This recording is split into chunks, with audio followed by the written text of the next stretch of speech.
പ്രിയപ്പെട്ട കൂട്ടുകാരെ, ചരിത്രത്തിൽ ജീവിച്ചിരുന്ന ഏറ്റവും പവിത്രനും ധീരനുമായ ഒരു പ്രവാചകൻ്റെ കഥ നിങ്ങൾക്കറിയാമോ? ജനനം കൊണ്ട് അത്ഭുതം സൃഷ്ടിക്കുകയും ജീവിതം കൊണ്ട് സത്യത്തിൻ്റെ വഴി കാണിക്കുകയും ഒടുവിൽ സത്യത്തിന് വേണ്ടി ജീവൻ ബലിയർപ്പിക്കുകയും ചെയ്ത യഹ്യാ നബിയുടെ യഥാർത്ഥ ചരിത്രമാണ് നമ്മൾ ഇന്ന് പങ്കുവെക്കുന്നത്.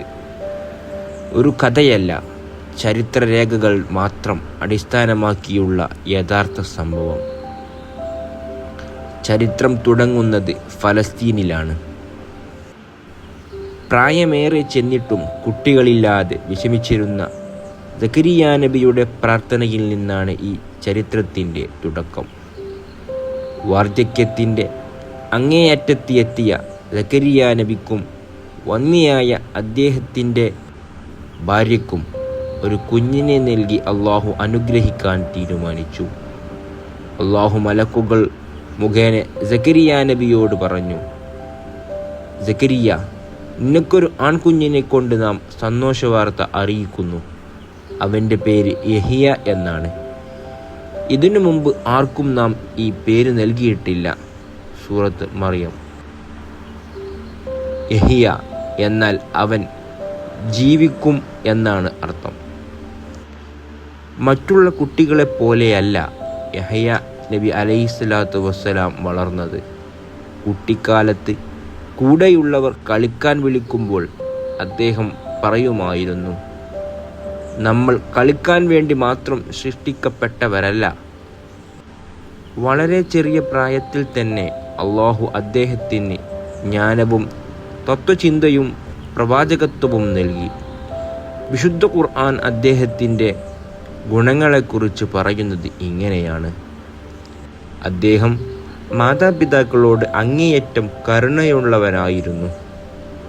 ഒരിക്കലും അഹങ്കാരിയോ അനുസരണക്കേട് കാണിക്കുന്നവനോ ആയിരുന്നില്ല. ഹൃദയശുദ്ധിയും ഭക്തിയും നിറഞ്ഞവനായിരുന്നു. യഹ്യാ നബി മുതിർന്നപ്പോൾ ബനു ഇസ്രായേൽ ജനതയിലേക്കുള്ള പ്രവാചകനായി നിയോഗിക്കപ്പെട്ടു. ജനങ്ങൾ ധാർമ്മികമായി തകർന്ന ഒരു കാലഘട്ടമായിരുന്നു അത്. യഹ്യാ നബി ജനങ്ങളെ അള്ളാഹുവിലേക്ക് ക്ഷണിച്ചു. അദ്ദേഹം ജനങ്ങളോട് 5 കാര്യങ്ങൾ കൽപ്പിച്ചു. 1. അള്ളാഹുവെ മാത്രം ആരാധിക്കുക. 2. അവനിൽ ആരെയും പങ്കു ചേർക്കരുത്. 3. നമസ്കാരം കൃത്യമായി നിർവഹിക്കുക.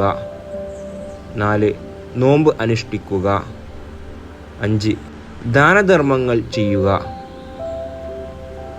എപ്പോഴും അള്ളാഹുവെ ഓർക്കുക. അദ്ദേഹത്തിൻ്റെ വാക്കുകൾക്ക് ജനങ്ങളുടെ ഹൃദയത്തെ സ്വാധീനിക്കാനുള്ള വലിയ കഴിവുണ്ടായിരുന്നു. ആളുകൾ അദ്ദേഹത്തിൻ്റെ പ്രബോധനം കേൾക്കാൻ കൂട്ടത്തോടെ എത്തിയിരുന്നു. ഈ ചരിത്രത്തിലെ ഏറ്റവും നിർണായകമായ ഘട്ടമാണിത്. അക്കാലത്ത് ആ പ്രദേശം ഭരിച്ചിരുന്ന ഹെറോദസ് എന്ന രാജാവ് സ്വന്തം സഹോദരൻ്റെ ഭാര്യയെ അല്ലെങ്കിൽ സഹോദരപുത്രിയെ വിവാഹം കഴിക്കാൻ തീരുമാനിച്ചു. ഇത് ദൈവിക നിയമപ്രകാരം കടുത്ത തെറ്റും വ്യഭിചാരവുമായിരുന്നു.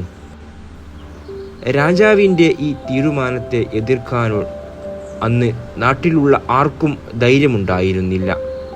എന്നാൽ യഹ്യാ നബി ഭയമില്ലാതെ ഉറക്കെ പ്രഖ്യാപിച്ചു, ഈ വിവാഹം അവിശുദ്ധമാണ്. ഇത് ദൈവിക നിയമങ്ങൾക്ക് വിരുദ്ധമാണ്. ഇത് ചെയ്യാൻ പാടില്ല. തൻ്റെ ആഗ്രഹത്തിന് തടസ്സം നിൽക്കുന്ന യഹ്യാ നബിയോട്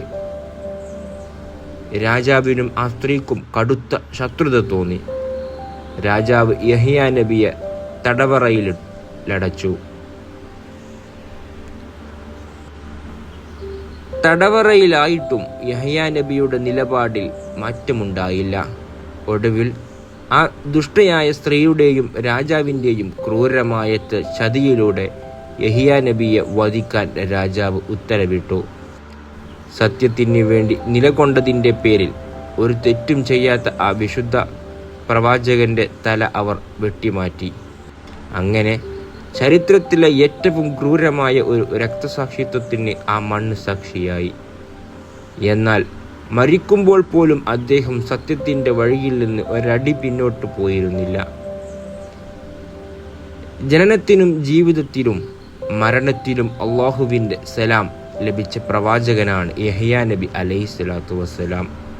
ഖുർആൻ പറയുന്നു, അവൻ ജനിച്ച ദിവസവും മരിക്കുന്ന ദിവസവും വീണ്ടും ജീവനോടെ എഴുന്നേൽപ്പിക്കപ്പെടുന്ന ദിവസവും അവന് സമാധാനം.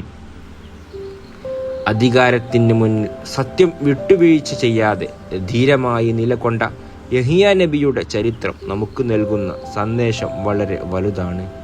ഈ ചരിത്രം നിങ്ങൾക്ക് ഇഷ്ടമായെങ്കിൽ വീഡിയോ ലൈക്ക് ചെയ്യാനും ചാനൽ സബ്സ്ക്രൈബ് ചെയ്യാനും മറക്കരുത്. മറ്റൊരു പ്രവാചകൻ്റെ യഥാർത്ഥ ചരിത്രവുമായി വീണ്ടും കാണാം. നന്ദി. അസ്സലാമു അലൈക്കും.